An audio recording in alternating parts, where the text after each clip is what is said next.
চাকদা শহর এখন জলের তলায়। চাকদা বনগা রাজ্য সড়কের বেহাল ভাষা। তাই বামফ্রন্ট সংগঠনের সিআইটিইউ, সারা ভারত শেখ মজদুর, সারা ভারত কৃষক সেবা, ছাত্র ফেডারেশন এবং যুব ফেডারেশন যৌথ উদ্যোগে দুয়ারে নৌকা অভিযান। চাকদা শহরে উন্নয়নের এক্সপ্রেস দুয়ারে নৌকা চলল এখন নবান্ন 14 তলার উদ্দেশ্যে। প্রায় 8 ঘন্টা রাস্তা অবরোধ করা হয়। সকাল 9টা থেকে প্রায় 12:30 পর্যন্ত ধান লাগানো, জাল ফেলে মাছ ধরা, নৌকা চালানো। দুয়ারে নৌকা প্রায় 1000 মানুষের গণস্বাক্ষর করা হয়। অভিনব প্রতিবাদ নৌকা চালিয়ে, ধান গাছ পুঁতে, কেউ বা রাস্তায় জাল ফেলে এমন প্রতিবাদ করলেন। চাকদহ বাসস্ট্যান্ড থেকে চৌমাথা অবধি বৃষ্টি হলেই জল দাঁড়িয়ে যায়। এইবার টানা বৃষ্টিতে জলমগ্ন, জলজীবন চলাচলে বাধা সৃষ্টি হয়।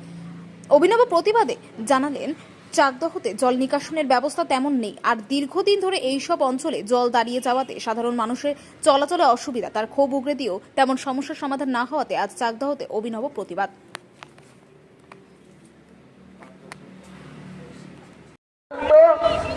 11 সালের পরের থেকে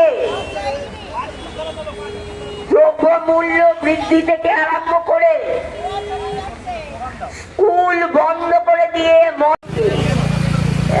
অভিনন্দন জানাতে আজকে আর মন চাইছে না।